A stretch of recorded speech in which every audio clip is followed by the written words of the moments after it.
And I want to congratulate Senator Sanders for the vigorous campaign he's waging. Now today, all of you in the states where contests were held voted to break down the barriers that hold us all back so every one of us can share in the promise of America. You voted.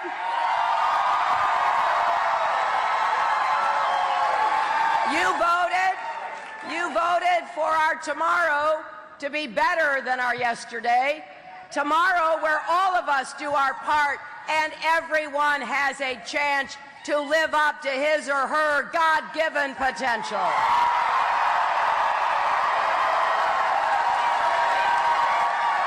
Because that's how America can live up to its potential too. Now we need you to keep working, keep volunteering, keep contributing at HillaryClinton.com.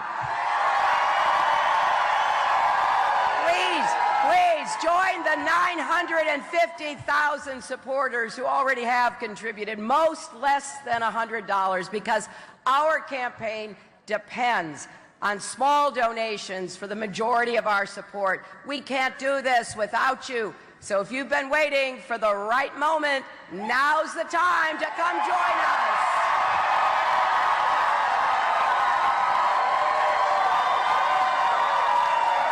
You know, tonight it's clearer than ever that this may be one of the most consequential campaigns of our lifetimes.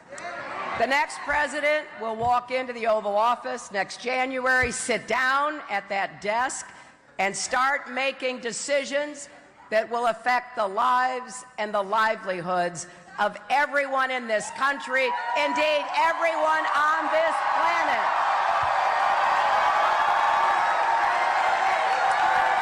Now I know that easy decisions don't make it to the president's desk, only the hardest choices and the thorniest problems. I saw President Obama wrestle with the decision to send Navy SEALs after Osama bin Laden, the decision to rescue the auto industry, to fight for the Affordable Care Act, and so many more.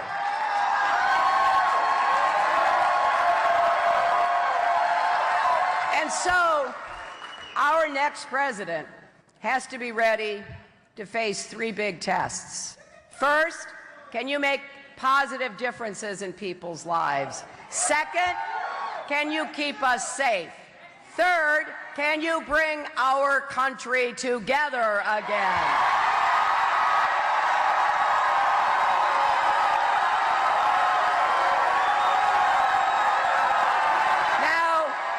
Now making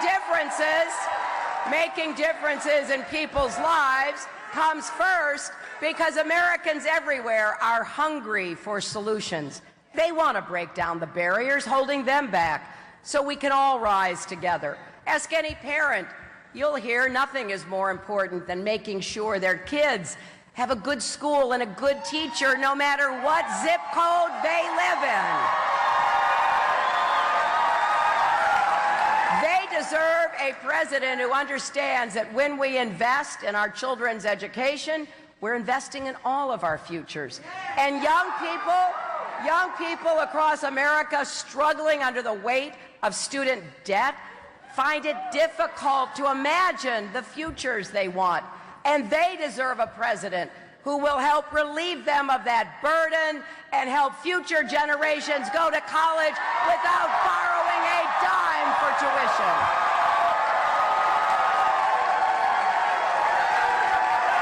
And you know, grandparents who worry about retirement deserves a president who will protect and then expand Social Security for those who need it most, not cut or privatize it.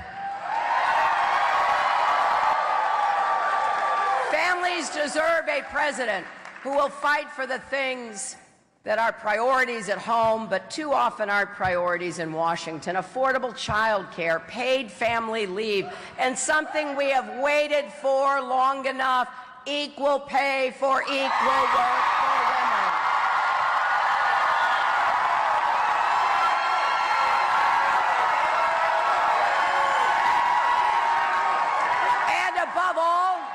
above all, hardworking Americans across our country deserve a president with both the ideas and the know-how to create good jobs with rising incomes right here in our country.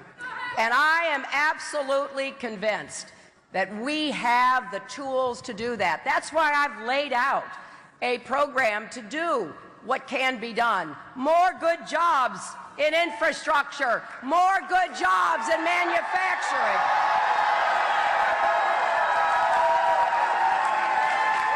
More good jobs in small businesses. More good jobs in clean, renewable energy. Good-paying jobs are the ticket to the middle class, and we're going to stand up for the American middle class again. We're going to stand up for American workers and make sure no one takes advantage of us. Not China, not Wall Street, and not overpaid corporate executives.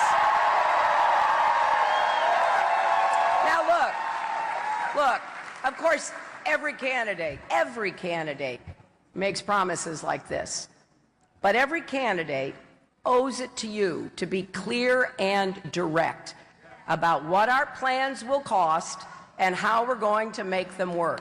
That's the difference between running for president and being president.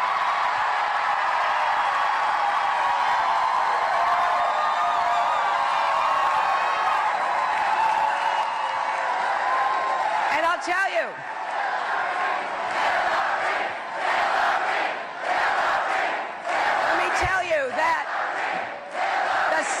big test for our next president is keeping us safe. We live in a complex and, yes, a dangerous world. Protecting America's national security can never be an afterthought.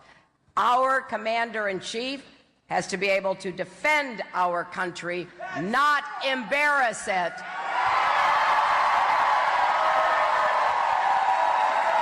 Engage our allies, not alienate them. Defeat our adversaries, not embolden them. When we hear a candidate for president call for rounding up 12 million immigrants, banning all Muslims from entering the United States, when he embraces torture, that doesn't make him strong, it makes him wrong.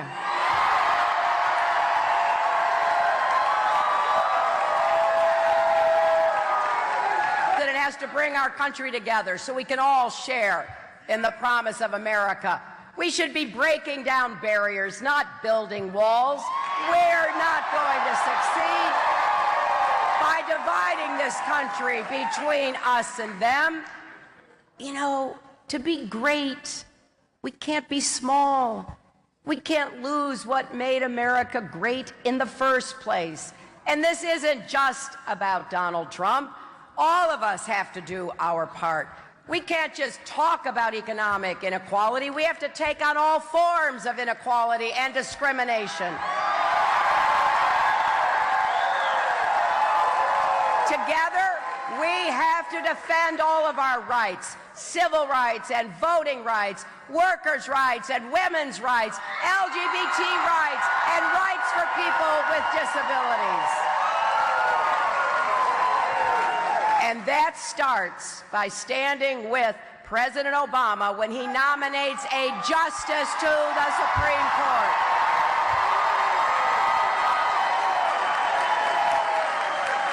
Our next president will face all these challenges and more. You know, running for president is hard, but being president is harder. It is the hardest, most important job in the world, and no one person can succeed at the job without seeking and finding common ground to solve the problems we face. If we work together, we can make a real difference in people's lives. If we reach out to treat each other with respect, kindness, and even love instead of bluster and bigotry, if we lift each other up instead of tearing each other down, there's nothing we can't accomplish together. So please join me in this campaign. Every vote counts. Every volunteer hour counts.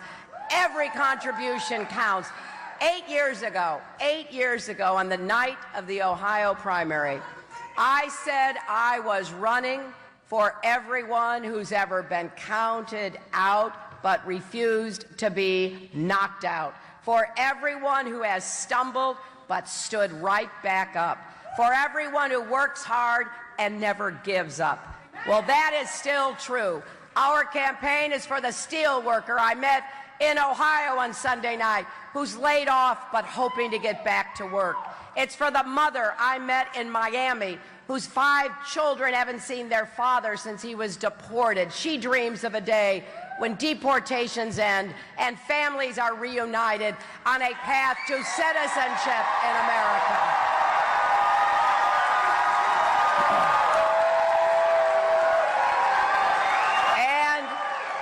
It is for the mothers I stood with in Chicago yesterday who have lost children to gun violence.